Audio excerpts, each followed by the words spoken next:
చెప్పిండు ఇందులో ఎక్కడ కూడా అవినీతి జరిగిందని మేము చెప్తలేము, కేవలం ప్రొసీజర్ ల్యాబ్స్ జరిగింది అని నిన్న చెప్పిండ్రు పొన్నం ప్రభాకర్ గారు.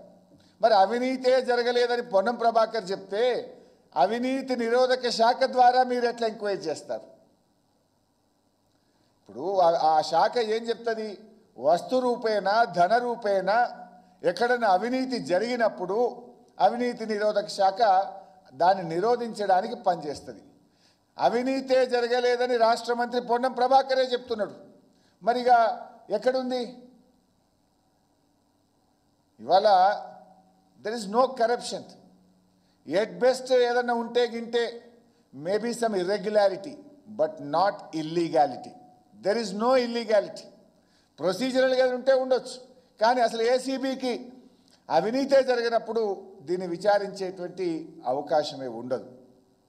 ఇకపోతే ఈ ఈవెంట్ 2022లో మనం ఈవెంట్ జరిపితే 192 దేశాల ప్రజలు 50 కోట్ల మంది దీన్ని లైవ్ టెలికాస్ట్ చూశారు.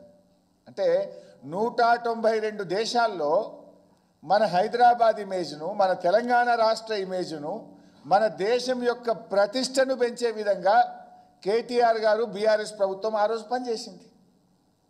ఏం చేస్తే 192 దేశాలు ప్రజలు ప్రత్యక్షంగా హైదరాబాద్లో జరిగే ఒక ఈవెంట్ను చూస్తారు? అంటే మన రాష్ట్రం యొక్క ప్రతిష్టను, గౌరవాన్ని ప్రపంచ పటంలో నిలిపే ప్రయత్నం చేసిండ్రు ఇవాళ కేటీఆర్ గారు. మరి ఇదే రేసింగ్ సంబంధించి ఈ మధ్య తమిళనాడు రాష్ట్రం ఫార్ములా 4 రేసును నిర్వహించి 42 కోట్లు ఖర్చు పెట్టింది. అది కూడా తప్పేనా? మరి అదేవిధంగా ఫార్ములా 1 రేస్ ఉత్తరప్రదేశ్ ప్రభుత్వం 1700 కోట్లు ఖర్చు పెట్టి ఫార్ములా 1 రేస్ను నిర్వహించింది ఆ రాష్ట్రంలో. అది కూడా తప్పేనా? చంద్రబాబు నాయుడు గారు ఉమ్మడి ఆంధ్రప్రదేశ్లో ముఖ్యమంత్రిగా ఉన్నప్పుడు 103 కోట్ల రూపాయలు ఖర్చు పెట్టి 2003లో ఆఫ్రో ఏషియన్ గేమ్స్ నిర్వహించాడు. అది కూడా తప్పేనా? మీ కాంగ్రెస్ ప్రభుత్వం యూపీఏ కామన్వెల్త్ గేమ్స్ను 70,000 కోట్ల రూపాయలతో నిర్వహించారు. అదో పెద్ద కుంభకోణంగా తర్వాత అంతా కూడా తేలింది. అది కూడా తప్పేనా? మహారాష్ట్ర ముఖ్యమంత్రి గారు ఏమన్నారు? షిండే గారు మొన్నటిదాకున్న ముఖ్యమంత్రి గారు, అరే కేటీఆర్ గారు నువ్వు దీన్ని తీసుకుపోయినావు, 4 ఏళ్ల దాకా నీ రాష్ట్రంలో హైదరాబాద్లో పెడుతున్నావు, ఇది మా ముంబైలో జరగాలి, మా రాష్ట్రానికి అవకాశం కావాలని అప్పటి ముఖ్యమంత్రి షిండే గారు మనను అభినందించాడు, మనతో పోటీ పడే ప్రయత్నం చేసినాడు. అంటే ఇంత మంచి పని జరిగితే కేవలం గత ప్రభుత్వ పనులు కొనసాగద్దని, గత ప్రభుత్వానికి మంచి పేరు రావద్దని కేటీఆర్ గారు అడుగడుగునా నిలదీస్తున్నారని నువ్వు అక్రమంగా కేసు పెట్టే ప్రయత్నం చేస్తూ ఉన్నావు. ఈ సందర్భంగా ఒక అమెరికన్ రైటర్ అండ్ ఫిలాసఫర్ ఒక మాట అన్నాడు.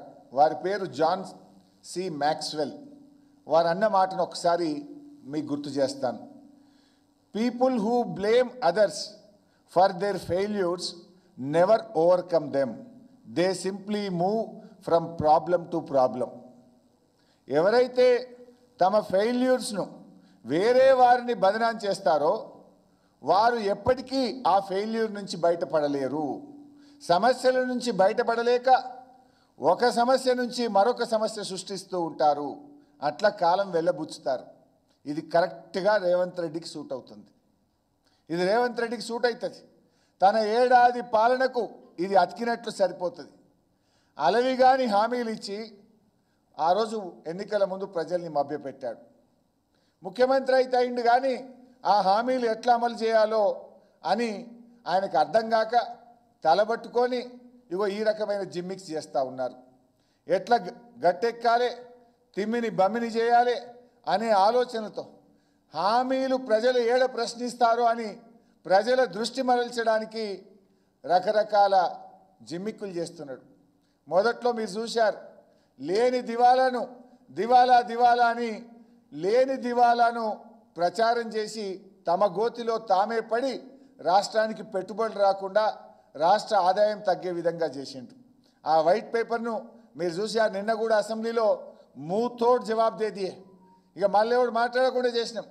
అది 6,71,000 కోట్లు కాదు, 4,17,000 అని శాసనసభ సాక్షిగా ముఖ్యమంత్రిని ఆర్థిక మంత్రిని కూర్చోబెట్టి వాళ్ళ నోరు మూయించడం దాన్ని బట్టి అర్థమైంది. కేవలం గ్యారంటీల గారడి నుంచి తప్పించుకోవడానికో మా మీద బుర్ర జల్లడానికి రాష్ట్రం యొక్క ఇమేజ్ని దెబ్బతీసి, రాష్ట్ర పరపతిని దెబ్బతీసి, రాష్ట్ర ప్రతిష్టను దెబ్బతీసిండు రేవంత్ రెడ్డి గారు. మార్పు మార్పు అని అధికారంలోకి వచ్చారు. ఏడాది కాలంలో ఏం మార్పు వచ్చింది? Change is inevitable, growth is optional అని ఓ తత్వవేత్త అన్నాడు. కాంగ్రెస్ చేతికి అధికార మార్పిడి తప్ప ప్రజల జీవితాల్లో ఏం మార్పు రాలే. ఈ ప్రభుత్వం మీద గట్టిగా మాట్లాడితే చాలు కేసులు, ఇచ్చిన హామీలు ఏమైనాయి అని అడిగితే అరెస్టులు, రోడ్డెక్కి శాంతియుతంగా నిరసన చేసిన నిర్బంధాలు. ఏం చేసిండు మా కేటీఆర్ గారు? నీ అవినీతి బండారాన్ని సిస్టమేటిక్గా బయటపెట్టిండు. నీ స్కాములు, నీ స్కీములు అన్ని ఆధారాలతో సహా ఎప్పటికప్పుడు ప్రజల ముందు ఉంచిండు. నీతో సహా నీ బ్రదర్సు, నీ అల్లుడు, నీ బామ్మర్ది బాగోతాలను బయటపెట్టి నీకు నిద్రపోకుండా చేసిండు. ప్రజల భవిష్యత్తు గురించి కాదు, నీవు చెప్పే 4th సిటీ నీ 4 బ్రదర్స్ కోసం అని చెప్పి ప్రజలకు అర్థమయ్యేలా వివరించిండు.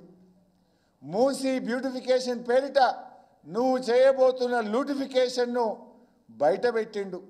ఇవన్నీ చేసిండు కాబట్టే నీకు వశపడక ఏదో ఒక కేసు పెట్టాలని, ఎట్లన్నా కేటీఆర్ను జైల్లో వేయాలని గత కొద్ది రోజులుగా నువ్వు కుట్ర